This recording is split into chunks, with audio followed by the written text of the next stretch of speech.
Hey, good morning and happy Monday, everyone. It's Brenda Meller with Meller Marketing, bringing you to my LinkedIn Live show. And I'm very excited today because I've got a special guest joining me here, Michelle Griffin. Hey, Michelle, how are you doing today? Hey, Brenda, it's so good to be here. Thanks for having me. Absolutely. And guys, Michelle and I were chatting in the pre-show here, and we were talking about the fact that we've chatted before on Clubhouse, but this is the first time we're actually chatting on video. So we're kind of getting to know each other.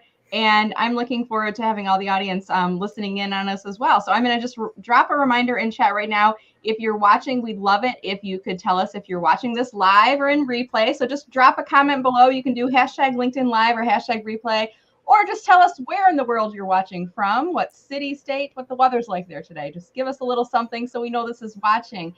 And one of the things, Michelle, I love about when you're in person presenting, you can kind of tap the microphone and say, can you guys hear me in the back? And people will like wave. Yes. But when you're live streaming, the only way we know the live stream is working is if we start to get comments coming in from the audience. That's one of my little hacks. I don't know if you have anything similar like that. No, very similar. I need to know. That's why. So please, if you're here, we'd love to hear you. Where are you from? Hey, Kimberly from Detroit. That's right. Close to you, Brenda, right? It is. I am in Metro Detroit. So as we get the conversation started here today, guys, Michelle and I kind of, we travel in similar circles. I'm kind of focusing on LinkedIn. She's focusing on personal branding and using LinkedIn as a platform for that. And I want to give her the chance to talk about herself before we get into this conversation about how to become a brand authority on LinkedIn. So Michelle, for people who don't know you, can you tell us a little bit about yourself? Absolutely. Well, it's so great to be here again. I'm Michelle Griffin. I'm coming to you guys from Pensacola, Florida, all the way up in the northwest corner of Florida. I'm a personal brand strategist and the founder of Brand Authority, which, you know, we're talking about being a brand authority today. I left my corporate job two decades, and January, it was coming on 2 years this January. So to pursue my lifelong dream of having my own consultancy. So I have combined my background in PR. I have a master's in PR and marketing and personal branding to help entrepreneurs and founders and those in service-based businesses really step out and grow their business by building their personal brand. So I'm here to talk about this today to give you guys tips. And for those that maybe don't know or don't like the term personal branding, we're going to talk about being a brand authority and how you can do that. So here we are. So hope that gives you a good little background, and I'm sure we're going to pull some nuggets out as we talk. Absolutely. That's great. And thank you, Michelle, for that overview. And I see all the comments are starting to really pop in here. We're getting a lot of interaction. So continue to drop your comments. I will be pulling our audience comments in on screen. And a little bit later in the conversation, we'll have the chance for you guys to ask questions of Michelle. So if you have a question about branding or something you want to have answered on that subject, you know, drop those in comments and we'll get you guys a little bit later. So first, I want to kind of talk about, you know, my background looks a little bit different today, Michelle. I know you watched me live before, and you've got a similar background in what's behind you right now. And this is part of our personal brand, is it not? Like what we have in the background? Absolutely. Yeah. That's why we were just talking before the show rolled live. I keep my personal and I have two mantras, but my professional one is put yourself out there. And I'll talk about that today. And I have, if you can see zooming more, there's yellow because that's my brand color. See, there you yellow. go. But on the other sides, when I'm using my other camera, you'll see a lot of yellow. So Brenda, what I noticed about yours is because you used to have on the other side of your office, you were awesome, I believe. Was that your tagline? Yeah. So I actually have my home office. I have bookshelf, and I'm looking across because it's actually on the other side of the room. I was cleaning my office about a week ago, vacuuming, and I had moved my desk out of the way. And I was like, I don't know if you guys ever get like this where you're like, I wonder what it would feel like to sit that way for a little while. Where, you know, when you work in a corporate environment, you'll appreciate this, Michelle. You have like a cubicle or an office, and you can't really do too much other than move things around on the desktop. But when you're in a home office, you can move things around. But the challenge is, you know, for us, we understand this is part of our personal brand. You know, not just ourselves, what's in the center frame, but what's behind us as well. Absolutely. And I actually did a presentation last week with a solid white background. This is just the wall behind me as opposed to my bookshelf. Now, I'm the kind of person sometimes, Michelle, I'll pull the curtain back a little bit and tell people what's going on. I'm going to actually turn my video camera around just so you guys can see this. Yeah. Now I want to know if you're going to keep it white or people are going to say, we miss the old background or what? So it's a test. You're always testing too. Testing, So, testing. And this is, yeah. my camera is on a tripod and I can actually swivel it around. So you're seeing my home office right now. Oh, So yeah. there's my Okay. computer screen and there's my bookshelves Absolutely. in back of me over there that would normally Okay. be in the background. That's what you would see behind me with that, the sign and everything over there. So There it is. Yeah. today I moved my desk around so that I'm facing my bookshelves. My bookshelves are not behind me, but I'm kind of reconfiguring because I want to make sure that my personal brand is always evolving. It's always staying fresh. It's always staying current. I think that's a really important thing. So let's jump into this conversation, Michelle. Tell us a little bit about, I mean, some people may be on here going, brand authority, what does that mean? So tell us a little bit about that. Yeah, that's okay. So I love the idea, this is what I do. And there's some people in LinkedIn, we've all seen those posts where people think the term personal branding or personal brand, no, branding's for cattle. I'm not cereal. I'm not Tide. And I get that. I totally get that. And that's because the idea maybe is misunderstood. Brand authority is just kind of a term I threw out. I gave a speech, presentation on a live summit, I think like in August, and it was all about being a brand. Should you be an influencer or a thought leader? And my whole thing was, gosh, those terms people just kind of scream on, or schemish about. So my whole business is called Brand Authority. So I came up with this idea. Why don't we become a brand authority? What is that, right? So brand authority is just you becoming, and mostly, you think of it as company brands, but a personal brand, you being that expert in your niche, you being the go-to, hey, Phil, how are you? Anyway, you become the brand authority. You're an expert at what you do to help others solve the problems they come to you for. So you become that top of mind. And the basis of all this is that you are trusted. Okay. That is what a brand in this day and age, when we have skeptical consumers and buyers that can, search on the drop of a hat. The trust is what we all want in our brand. So brand authority is someone who's completely trusted as that go-to authority, the trusted source of information to solve their problems. So it's kind of a lighter term that if you're not, some people out there, they just don't like the term personal branding or personal or influencer. And I get that, or thought leader. Now there's people who scream at all of those. So why not be a brand authority? And that's not becoming you being so great. It's something that you earn, right? You earn it. Okay. You don't become a brand authority just by saying you are. You completely put yourself out there.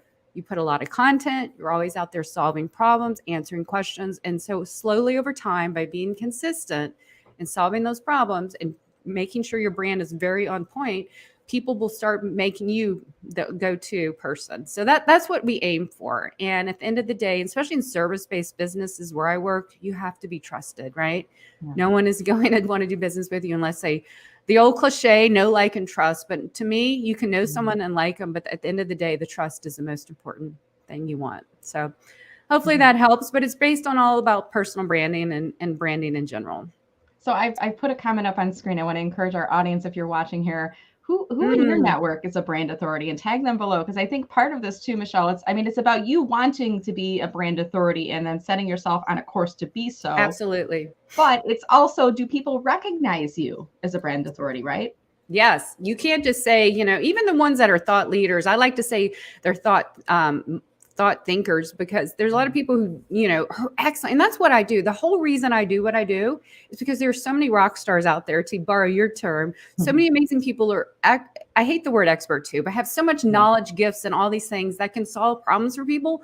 But the problem is they're invisible, and they either don't know how to get out there or squeamish about it or fearful, but they just need to be out there, because we can't help people if they don't know who we are, right? And my version of personal branding, I say, is not fluffy. It's not, personal branding isn't social media posts, not selfies or any of that, or it's not even being too personal. A lot of people don't want to say be out there because they think you have to spill your whole guts and be out there. Absolutely not. It's just sharing your personality. I have a term that I actually did a post about a month or two ago. It's called professional, not a typo.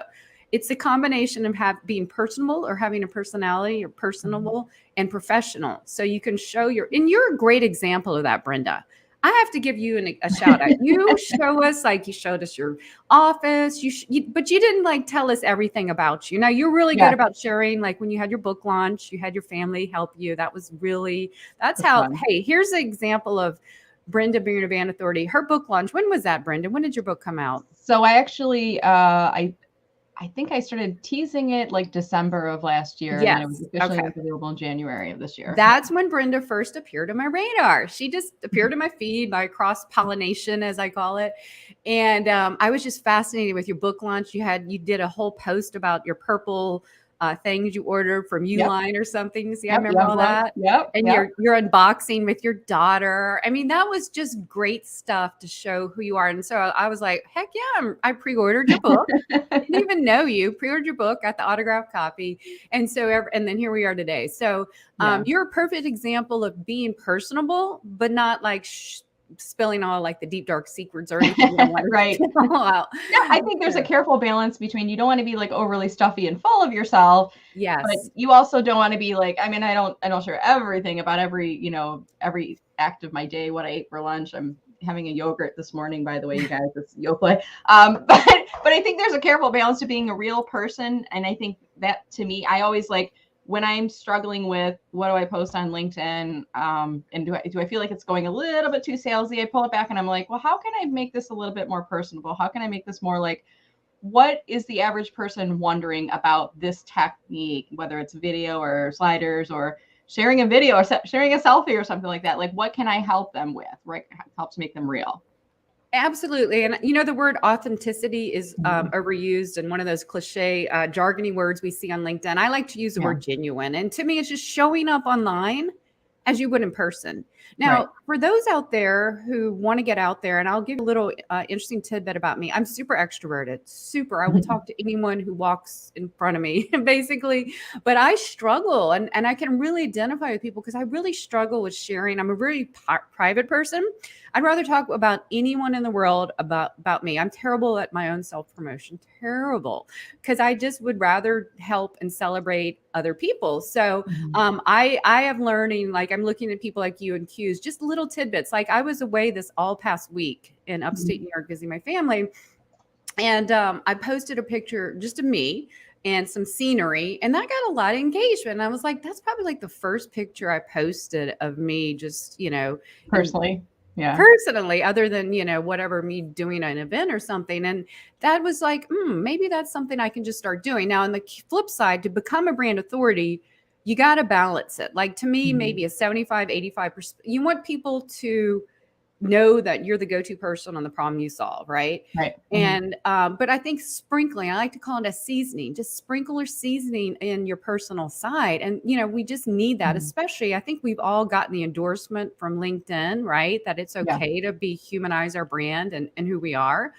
I watched a LinkedIn Live a couple months ago from the editor of Entrepreneur Magazine and one of the product managers. And she was like, absolutely, humanize your brand. There was an excellent article in Financial Times last week. I don't know if you saw it about when did LinkedIn become personal. We can share that in the comments. So I'm not saying that, the whole cliche of this becoming Facebook or anything, but show your personable side, but keep it relevant. I like to do it too. And like my story Saturday was about how to getting a way to get ahead. So it kind of all goes back to your business or something like that. So, but to each his own. Like I don't judge people on that, and you have to do what's comfortable for you.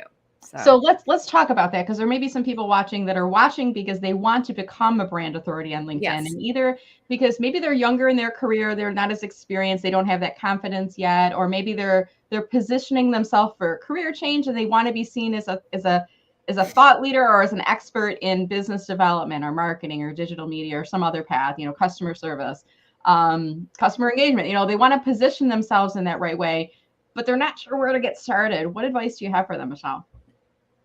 Get started though, but I get it. It's okay. So another thing about me, I joined LinkedIn in 2008, misused in my previous role. I just do our events and stuff. So if you want to get out there, and we're on LinkedIn, so I'm assuming LinkedIn is the place. Get the feel of the lay of the land. Like you would go to a networking party, just go in there, go in the room, go in the feed and just see what it's like, right? Check it out, go follow the people, get comfortable, right? But then you're going to get idea very fast on what resonates, what people like. And you're just checking it out. So then I would definitely define what do you do? Obviously, what do you want to be known for? Or, even if you're pivoting, what area are you going to be known for, show up as? And then you need to know who you're talking to, right? You can't talk to everyone. I mean, you can. There are people who just be on LinkedIn for fun, but obviously it Right. goes back to your goals, just like you do when you're LinkedIn people and your brand. You got to have your goals. So know what you want to be known for, the problem you solve, and the person as niche as you can be who you help, and then just know their problems, know them inside, outside. At the end of the day, if we know our client, our customer, whatever, all their problems and their pain points, and we just talk about that, and I obviously have pillars and all, there's a whole format I take my clients through, but just showing up in that and just keep repetitively, interestingly, not, boringly, but just keep showing up and talking about that, interacting. And not just that, you can't have a one-way conversation, or you got to have a conversation. And so just get out there and just start commenting. I mean, as some of this starts falling like LinkedIn advice, but be known for one thing, show your personality, answer questions, and then you can start there. And I think, don't you think, Brenda, getting out there gives you traction? Getting out there, it gives you the confidence and the clarity to see what works. And don't be afraid to post and not have traction at first. That's all the learning curve. Yeah. I think it is all, I mean, there's definitely like an algorithm, things that are happening in the background on LinkedIn that we have to build up that following for ourselves. We have to get ourselves into the algorithm. And I think you do that by regular activity. I love your advice though. To get started on LinkedIn, I dropped in a comment, just get active, start noticing what others are doing. And I don't like to say, don't be a lurker, because that kind of sounds negative, but be a reader. Like go into your homepage feed and kind of read and see what other people are commenting on, and then start getting into the conversation that way. And I want to go back to your point. Like what if my post doesn't get engagement? What if I don't get engagement? I mean, like people freak out about that. Should I delete it, or what do you think? No, I mean, I test myself too. I mean, there's some I want to delete and I leave. You're just going to learn that way. Now, here's the thing. The reason why I said to get out there is because you want to build a community.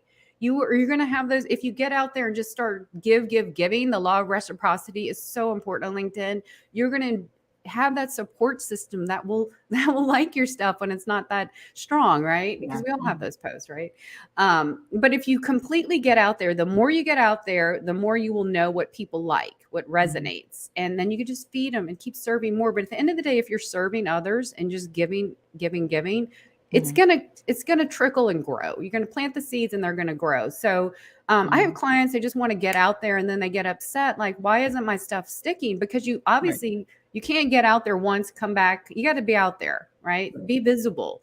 And I've seen over the year, okay, earlier this year, I started on January 1st, I started the 365 challenge. And because I'm an all or nothing person, I'm like, I got to get out there consistently myself. So I'm posting whatever day, 280 something day it is now. And I will guarantee you that there were people earlier this year that I saw, loved their stuff, and they disappeared. Yeah. And it's like, oh my goodness, why give up? So you got to stay in the long game. I know that sounds so cliche, right? But it's true. Those that stay win it. So yeah, that's a good point. And I think sometimes people, they expect fast results. And I like to use the analogy of a gym. Like if you want, I'm just going to use arms because arms are easier to tone up sometimes than other parts of our bodies. But if I want like well-defined biceps, I can't just go out and do one workout and expect the next day that I'm going to be pumped, right? I have to like work on that over time. Maybe 30 days in, I might start to see some definition in what's happening. And then 60 days and it becomes a routine. I just expect that this is part of my workout and things that I do. So sometimes I think that's one of the mistakes is people expect a quick result on LinkedIn when they're trying to really develop their brand. I'm wondering, Michelle, what other mistakes do you see people making when they're trying to establish their brand authority on LinkedIn? Yeah, absolutely. Well, they get off topic a lot. I mean, you want to definitely, if you're in it to be like known as a top, to get clients or be hired or something, you want to stay in a lane of what you know. And I see some people kind of go off, but also, they just kind of here and there go in and out, and or they don't respond to other people's stuff, and they're not actively reaching out and helping others. That could be one thing too. There's a lot of people who give up because they think no one's watching their stuff. I've had clients come in my DMs. I never knew they even followed me, or they're there. So you can't give up just because you think some people aren't, because I guarantee you. And let me give you another thing too. There are some areas that people are, if they're afraid to put themselves out there, they're not going to start commenting on your stuff. So when you give up, you're giving up that lifeline of them seeing your stuff. So don't give up on that. I know it's hard. And, sometimes I wish LinkedIn would, Instagram earlier this year has an option where you can switch off the likes or the number of things. So I just think some of this stuff is hard on our mental health. I know yesterday was World Mental Health Day, so it is hard.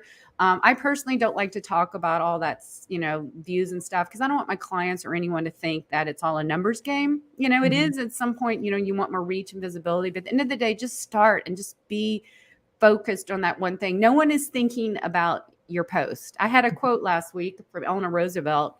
You would be something like, you would be surprised how, don't worry about what you're doing, because you would be surprised how seldom people are even thinking about you. And that's nothing personal.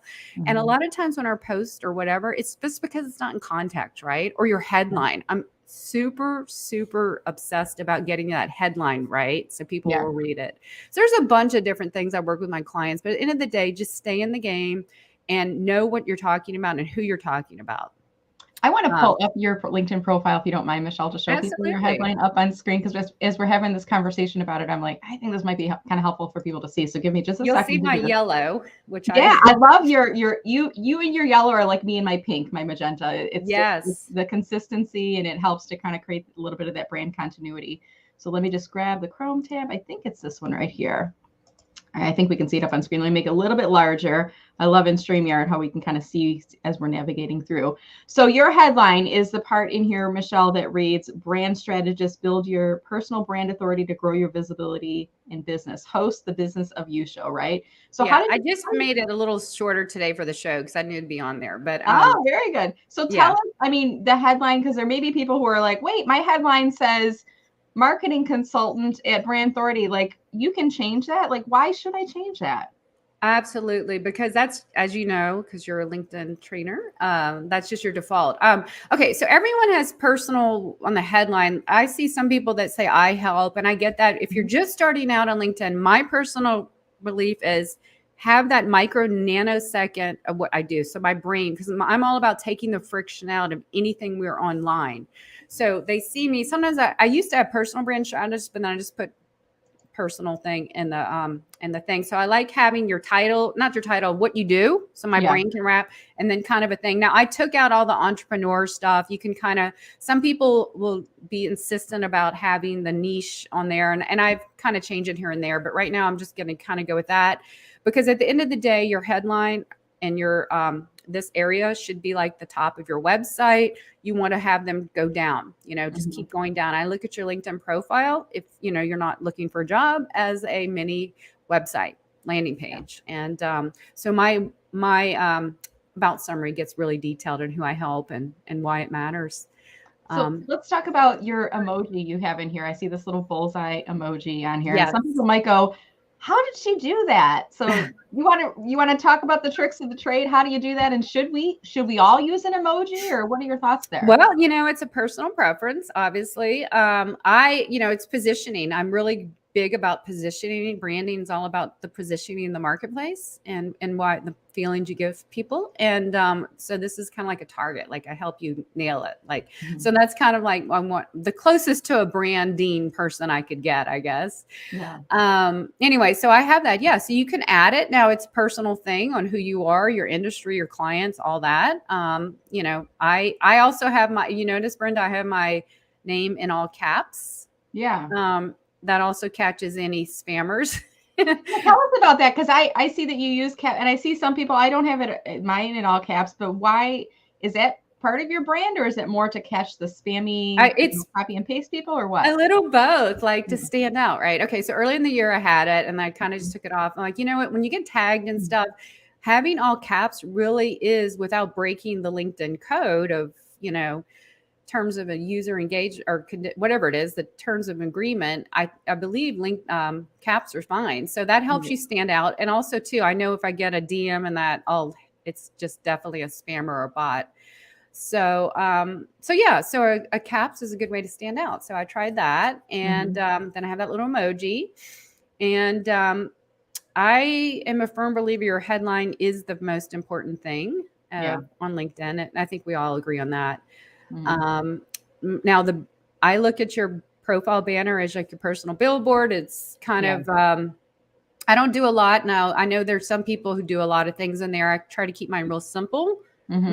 My whole thing and what my mission is, I help you build your brand to grow your business, right? Mhm. My website, I have everything directed to now is your brand, your business, because when you build your brand, you're going to grow your business. Your brand is your business, especially when you're in a service provider, you know, service entrepreneur. The product is you and your brand is your business. So, And I love that you have brand continuity. I'm just going to share the screen of, if I click to go over to your website, Michelle, there's continuity there. I love that it's kind of like I'm walking down almost, I'm going to say the yellow brick road, right? Because it's yellow. Yeah, that's true. I'm following the path, and I just clicked from you know, her profile in the previous page over to her website. Let me just close out of here again. Can I do this? I think I have to navigate back and forth. So I'm on her profile right now.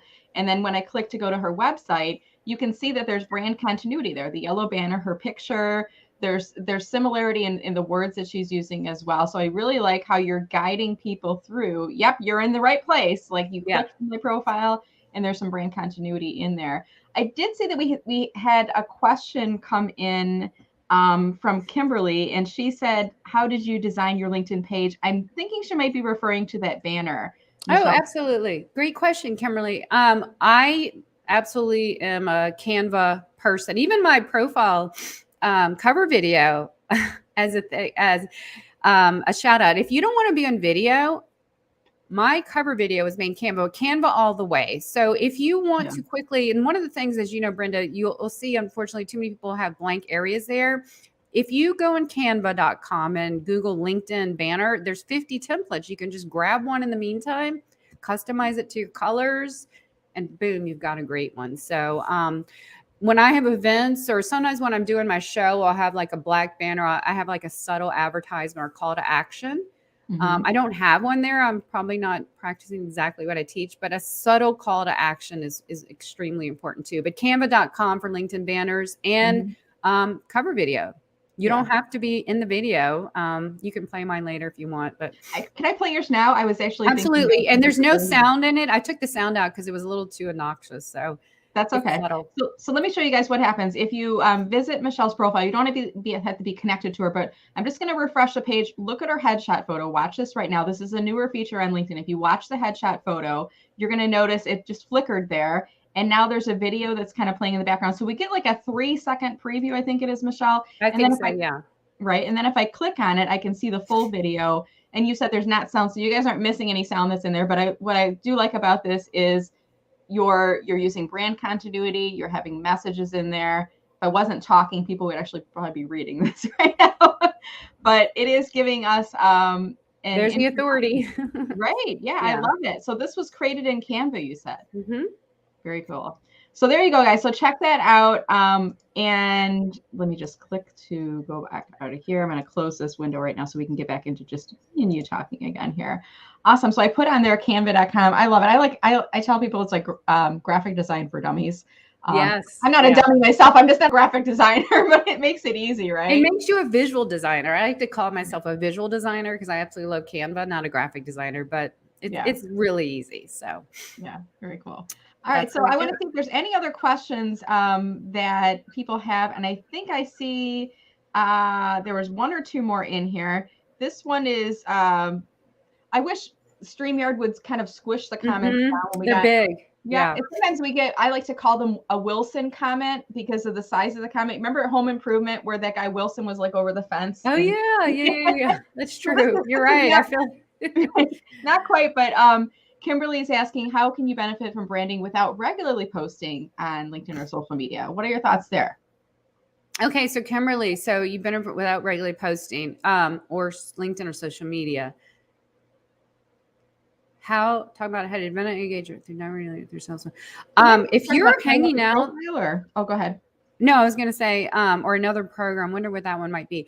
So Kimberly, it sounds like you're not wanting maybe to be or can be on LinkedIn or social media all the time, and that's fine. LinkedIn is just where I am because that's where the fish are. That's where my fish. I want. I don't look at people's fish, but you've got people here to go find.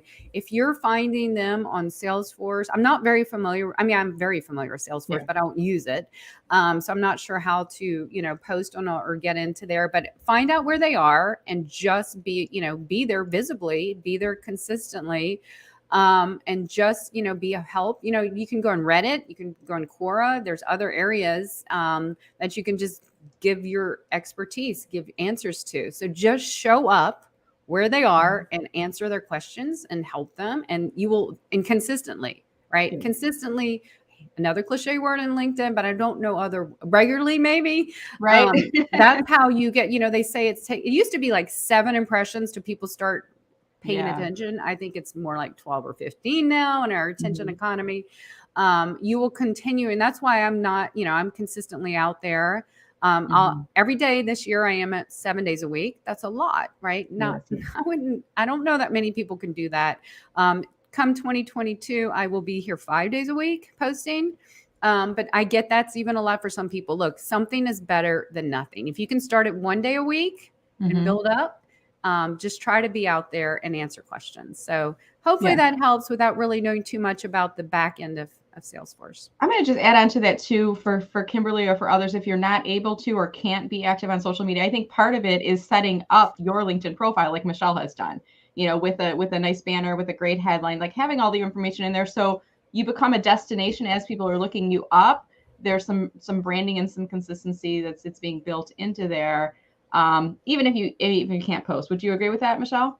Absolutely. And I need to add part 2 of that answer, Kimberly. If you're trying to build your brand and wanting to build your brand, as we know, Facebook and all those areas went out last week. We all need in this day and age. Hey, Bill, we all need our own personal website, our own personal platform, right? We need to have that. And there are sites that you can get it for free or next to nothing. And it doesn't have to be the world's best designed thing. Obviously, we're not going to put junk out there, but it just needs to have your stake in the ground. So if you cannot be on LinkedIn or whatever site, have some resources, have content that people can consume because you want them in your ecosystem. You want to be bingeable like Netflix, right? So if you can't post, put all your efforts into blogs or free guides or resources that they can answer their problems and begin to see you as the source of their to go as a go-to person and build that brand authority. And because you're never stopping becoming a brand authority, you want to drop all the information, but you can't just ghost and post and drop it and leave. So I think that's a good way to do it. Spend your time doing something. I always like to say, let's try to create more than we can consume. Now I know that's really hard. But be mindful of that too. Good point. Yeah, no, it's a good reminder, and so many good nuggets in there. Don't post and ghost, and create more than we can see. I mean, there's so many little nuggets in there. As I love when I get to watch the video playback, because right now when you're hosting, and you'll appreciate this, Michelle, you're kind of like listening, but you're also navigating and watching the instrument panel and the comments coming in. And there's so many great questions that are coming in right now.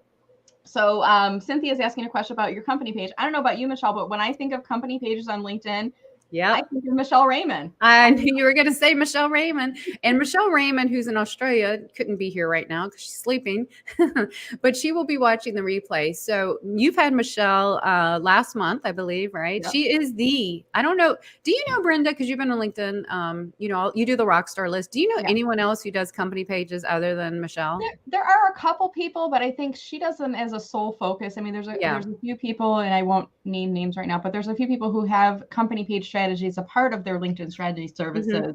But she's like the one person, like when I discovered her, it was kind of like, if you're a parent, you'll appreciate toddlers have this thing that's called parallel play, where you'll sit them next to each other and they'll play with toys next to each other, but they won't actually ever interact. And Michelle and I were kind of like that. We were on posts together, but we were like, I don't know about this person. And she's like, I don't know about her. And then one day it was like, we just started interacting. I'm like, wow, she's amazing. But she had this singular focus on company pages that I didn't see anyone else do.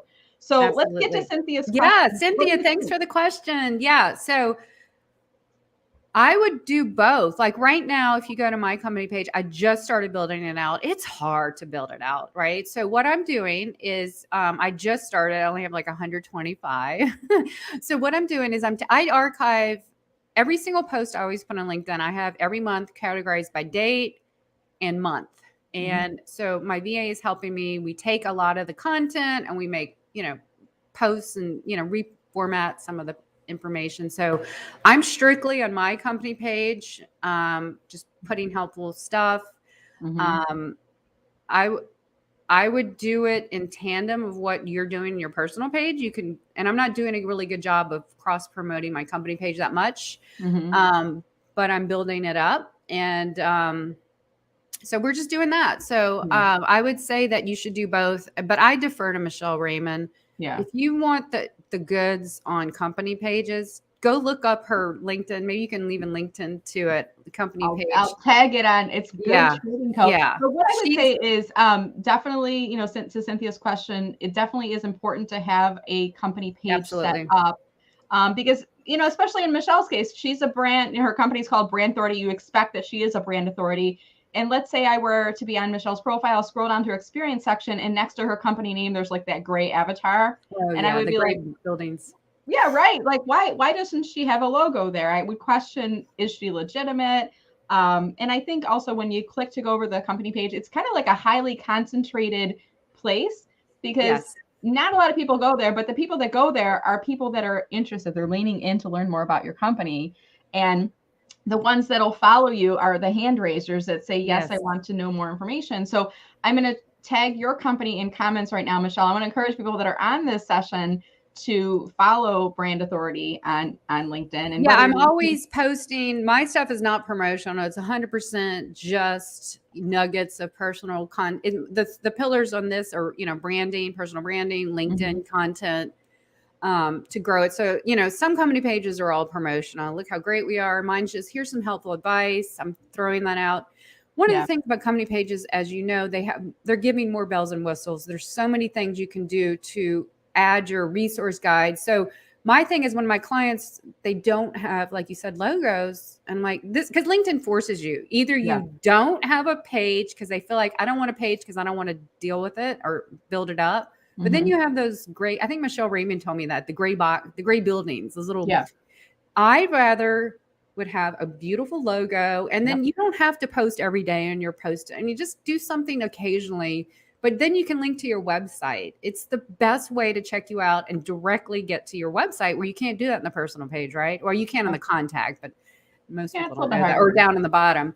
It just makes you credible. Right? Just makes you credible. So build it out. You don't have to go crazy, but just have that presence. And it's in search too. You can be found in search. So stake that name. Like if you have a company name, go ahead and get that brand name and that domain name. I always tell my clients, go get all the domain names and your social handles, even if you're not going to use them. Yeah, just squat on them, right? So nobody else can grab them. And that was, when I wrote my book, it's called Social Media Pie. And back in the day, this was way before I thought it was going to be a book or anything. And I was using hashtag social media pie in presentations. And the moment it started to take off, I went and reserved like all the domains, all the Facebook, Twitter had something, somebody already had it. It's an inactive account now. So I think I had to do like an abbreviation of it on there. But I agree with you. Reserve your name so that nobody else can use them. And you're always kind of thinking 5 years ahead, because you never know where it might be in 5 years, and you might want to be. Absolutely. And you can, like right now, if you go to Brand Authority, because I'm about to I'm in the midst of doing my site. I have it go to my personal site, because I'm trying to, and here's another question that people ask me, like, should I have if you want to be a personal brand, should I be a personal domain or my business name? Now that's going to depend on you, your industry, all that. The middle ground to me is like if you go to my website, it'll say Brand Authority, build your brand with Michelle Griffin. So I'm trying to combine the two, because there are some industries that they look highly if you have a business name, so you can have your business name and even on your domain, but have that logo, have it branded. So you use that, drop it, but it's always you. They know that you're tied to it, because the problem with a company name, when people, one of my pet peeves, and when you see company names and there's absolutely zero people on it, like they have zero about page. There's no humanization of their brand if it's a company brand. So that's why, I used to cringe. Like I would never put my name or my face on the front of a website, but people want to know you, they trust the trust. Remember, brand authorities are about earning that trust. So that just helps. So I would encourage you to try to get your own photography versus stock photos. Stock photos, you sometimes see the same picture all over the internet, and it doesn't look as personal and humanized to me. So. Yeah. So we're going to start to wrap up our conversation. This hour is like flying by. I usually kind of start to wrap us up around the 45-minute mark, and we're getting there right now. So I want to drop your LinkedIn URL. We've already had your LinkedIn page up on screen, Michelle, and I want to invite people to connect with you on LinkedIn. And while I'm putting that up on screen, Michelle, any final comments here on how to become a brand authority on LinkedIn for those that are watching us a little bit later? Absolutely. Okay. So don't stay hidden, because I did it too. Even though I've been in branding, PR, marketing for years, I wasn't consistently out there. So, I didn't tell my story, but when I left my job of all those years, I was, really known in that industry, but I was switching out to more, marketing, branding instead of insurance and legal. And so my biggest regret, I guess, professionally, is that those 5 years when I really was dreaming of leaving and starting my own thing, I should have been building my brand. I should have been out there posting and just talking about things that are going to help the people, or even just in marketing and branding. If you don't know exactly who you want to help right now, at least stay in a lane. Start talking about marketing, branding, just something that's going to be interesting and helpful to people. But instead, here's the thing where I think my post tomorrow is going to be about this. Yeah. I decided, even though I had all this experience, I thought that I needed more to be out there. I went crazy on taking certifications and courses and all this stuff, when essentially it's free to just start writing about what you know, what you like, what you can help people with. So that's what my thing is. A lot of people don't know what they want to do or who they serve. So just get out there and you're going to figure it out fast, right? But you want to be known for one thing, stay in a lane so people know you the go-to. That's exactly what you want to be known as, the go-to brand authority. So at the top of mind, when I think of Brenda, oh my gosh, LinkedIn trainer. She is the person you're going to send people to, but sprinkle in your personality, sprinkle in some humanization, personalization. That's one of the reasons I like personal brands, is they're friendly and fun, right? And helpful at the end of the day. You want to be helpful. If you be visible and valuable, everything else falls into place. Great advice, Michelle. I'm going to be watching the replay of this and just there's so many great nuggets and takeaways and things in here. And I want to encourage you guys to do the same. If you were joining us a little bit late, you can start watching the video all over again from the beginning. I did put up on screen, when you invite Michelle to connect with you, I always like using that personal note. And in this case, you may want to mention in that note that you saw the live interview with Michelle. If there's something particularly helpful for you that you learned from today, mention that in there. And then as we start to wrap here today, Michelle, as well, I want to just remind folks, if you're once you're done watching the video, we would love it if you could go back to the video and share it along. And that actually could count as your post on LinkedIn for today. And maybe when you share the video along, you could also share something that you learned. Because that's part of positioning ourselves as a brand authority, isn't it, Michelle? Like, we're reading articles, we're watching videos, and then we're telling people, watch this video to learn about XYZ, right? Absolutely. And, here's the thing I see some people do, and, I never point fingers. I'm on LinkedIn a lot as a content scientist. I love to critique all this. If you're just sharing articles or your podcast, that's great. But we're so overloaded with information, and we're so, there's so much to read and do. Pick out the nuggets, take the friction. Remember, I was telling you, take the friction out. Don't make people have to read or do a 30-minute. They can maybe later give them that highlight reel. So oh, that's interesting. Let me save that post for later. Right. So, in fact, you gave me a good idea, Brenda. I didn't have my post planned for today. Because I used it yesterday, long story, but I'm going to use today's live because I think there's some valuable stuff that we're hopefully, giving people to become that brand authority. One of the things I really want to talk about too is not just having, showing up and being valuable and visible and valuable. That's extremely important, but build your community, because your community is going to lift you up. It's going to become your, possibly your clients, your collaborative partners. When you seek out people, go have conversations and realize you can't grow your brand, your business alone. You're going to have people along with you to help lift you up, help refer you, and just support you. So That's extremely important. We need the people in our lives and in this community to help us get there. So it's I want to end with one final thing. And you and I are both fans of doing shout outs to other people. Yes. I'm wondering for you, let's give people a couple of other names for folks that they should be following on LinkedIn. Whether it's on the subject of personal branding or being a brand authority or marketing or LinkedIn. Who comes to top of mind for you, Michelle? And then I'll give a couple of mine as well. Oh, you got me there. I'm like, every time I get asked this question, I freeze because I'm like, there's so many people. Okay, well, I'm going to talk about, let's see, Michelle Raymond, if you need company pages. People ask me about company pages, and I just say, go to Michelle because I'm not the deep dive specialist. Personal branding. Ooh, I honestly, I have so many, I don't even want to name names. How about you do it in that way? I don't have to leave anyone out. Yeah, that's okay. Are you still broadcasting on Clubhouse right now, Michelle? Oh, yeah. So I'll tell you, every Thursday I'm the mod along with Bill and Roy. We do Thursdays at I believe it's 4 p.m. Eastern on LinkedIn Mastery, and that Thursday is all about content. And we do LinkedIn Live profile reviews too. So if you need help with your content or profile reviews, I'm doing that. I did have a personal brand mastery that ran from January through August, but we put that on hiatus. We're kind of bad. And then my LinkedIn Live show, The Business of You, was all weekly, and now it's monthly. And hashtag Michelle Raymond will be my company pages, and on social selling will be the topic later this month. I'll have that out. Okay. And so then my podcast within your Thursday Clubhouse, I heard you say Roy, and my short-term memory like went in and out really quick. There's Roy and there's another person. Bill. He was just commenting here. Bill McLean. Yeah, phone Bill. Hashtag phone Bill. Bill. I know he's watching right now, so we'll make sure. And Roy's in Australia, so he's always talking to us, like walking on the beach at 6 a.m.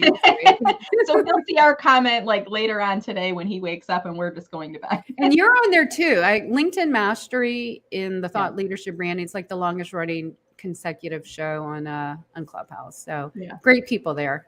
So. Yeah, great. Well, thank you, Michelle. This has been a delight chatting with you today. And I hope you guys watched it as well. If you did enjoy watching the broadcast, we'd love it if you could leave a comment below. If you're watching the replay, still leave a comment below because we'll continue to look for your messages throughout the day. And Michelle, there were a couple more questions we didn't get to, so I'll make sure to share the link with you so that you'll have the chance to do so. Absolutely. Yeah. Thank you, Brenda. I appreciate being here. I love your new office. And I just always love chatting with you. You're just always such a ray of light and such a helpful person. And thank you. Thank you for all you do for us here on LinkedIn. Well, likewise, Michelle. I really enjoyed our chat today. And I want to thank everyone for watching here today, and still continue to leave your comments. We'll watch your posts for the rest of the day, and have a wonderful week, everyone. Hopefully this has gotten you off to a great start, and stay safe and stay healthy. We'll see you guys around LinkedIn. All right. Take care, everyone. Everybody. Thank you.